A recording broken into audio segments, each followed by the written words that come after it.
తెలంగాణలో పాలక ప్రతిపక్షాల మధ్య సంధి కుదిర్చే ప్రయత్నాలు జరుగుతున్నాయా?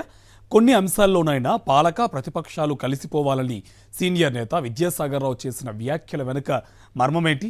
ఆయన ముఖ్యమంత్రి రేవంత్ రెడ్డి ముందే ఆ ప్రస్తావన ఎందుకు పెట్టారు? ఎవరి కోసం ఆయన అలా మాట్లాడారు? అసలు విద్యాసాగర్ రావు మనసులో ఏముంది? రాజకీయ వర్గాల్లో ఏ చర్చ జరుగుతోంది?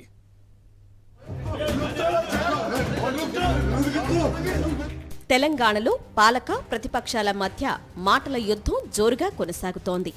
ముఖ్యమంత్రి రేవంత్ రెడ్డి బీఆర్ఎస్ పై సందర్భం వచ్చిన ప్రతిసారి భగ్గుమంటున్నారు. తాను 4 మాటలు అనడమే కాకుండా ఇతర మంత్రులతో కూడా అంశాల వారీగా సవాళ్లు చేయిస్తున్నారు. అలాగే బీజేపీపై కూడా ఎలాంటి మొహమాటం లేకుండా నిప్పులు చెరుగుతూనే ఉన్నారు. బీఆర్ఎస్ కాదు బీఆర్ఎస్ఎస్ అని సెటైర్లు వేస్తూ బీఆర్ఎస్కు ఆర్ఎస్ఎస్కు లింకు కలపడానికి కూడా ఆయన వెనకాడలేదు.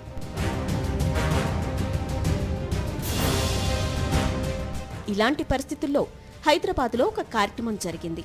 మాజీ గవర్నర్, బీజేపీ సీనియర్ నేత విద్యాసాగరరావు ఆత్మకథ ఉనికను ముఖ్యమంత్రి రేవంత్ రెడ్డి ఆవిష్కరించారు.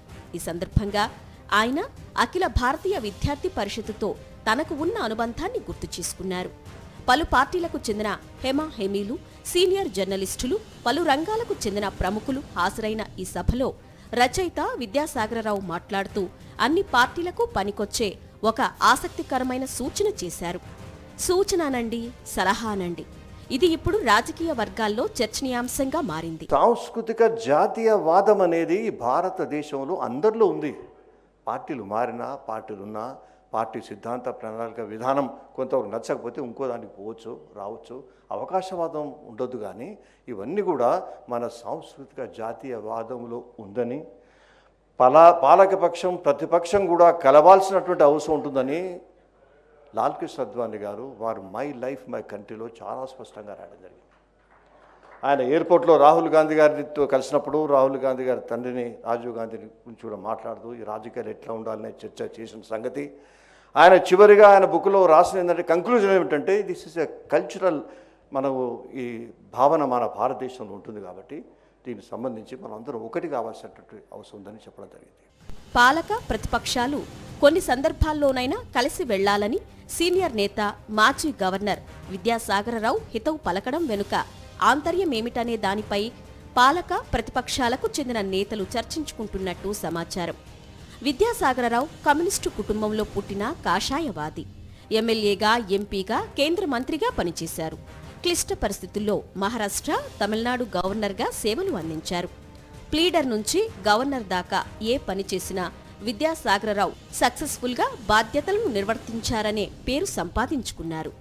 గోదావరి జలాల వినియోగం, సెప్టెంబర్ 17 అంశాల పేరు వింటేనే విద్యాసాగరరావు పేరు తప్పకుండా గుర్తుకొస్తుందంటే ఆయన రాజకీయ, సామాజిక జీవితం ఎంతగా పెనవేసుకుని ఉన్నాయనేది సులువుగానే అర్థమవుతుంది. ఉనిక పుస్తకావిష్కరణ కార్యక్రమంలో విద్యాసాగరరావు మాటలకు అర్థమేంటో అని కమలనాథులు చర్చించుకుంటున్నారు. కాంగ్రెస్, బీఆర్ఎస్ మధ్య పచ్చగడ్డి వేయకున్న భగ్గుమంటున్న పరిస్థితుల్లో పాలక ప్రతిపక్షాలు కొన్ని సందర్భాల్లోనైనా కలిసిపోవాలని విద్యాసాగరరావు సూచించడం వెనుక ఆ 2 పార్టీల మధ్యన సంధి కుదిర్చే పని ఆయన చేస్తున్నారా అనే సందేహాన్ని కూడా రాజకీయ వర్గాలు వ్యక్తం చేస్తున్నాయి.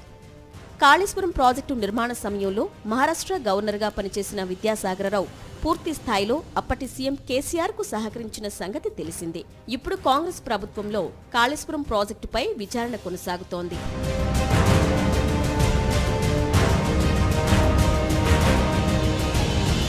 ఈ కార్ రేస్ కేసును ఈడీ, ఏసీబీ దర్యాప్తు చేస్తున్నాయి. ఈడీ అనేది కేంద్ర ప్రభుత్వ పరిధిలోని సంస్థ, ఏసీబీ రాష్ట్ర పరిధిలో పనిచేస్తున్న సంస్థ. ఈ నేపథ్యంలో పాలక ప్రతిపక్షాల మధ్యన ప్రతి అంశంలోనూ మాటల యుద్ధం కొనసాగుతూనే ఉంది. ఈ సందర్భంలో విద్యాసాగరరావు అధికార ప్రతిపక్షాలు కలిసిపోవాలని ఏ ఉద్దేశంతో అన్నారనే చర్చ రాజకీయ వర్గాల్లో గట్టిగానే సాగుతోంది.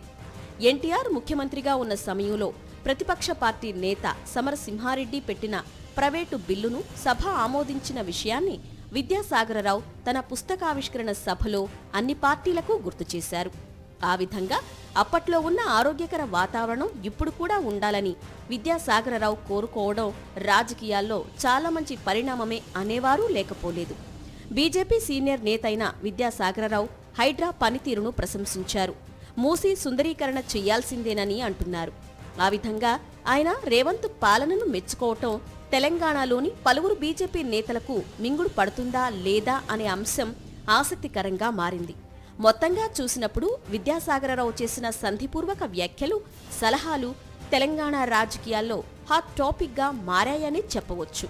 రాజకీయ పార్టీలు నిత్యం కలహాలతోనే పొద్దుపుచ్చకుండా ప్రజా సంక్షేమాన్ని ముందుకు తీసుకుపోవాలనే ఉద్దేశంతో ఆయన ఆ వ్యాఖ్యలు చేసి ఉంటే అది రాష్ట్రానికి మంచిదే కదా అని పొలిటికల్ సీనియర్లు భావిస్తున్నారు.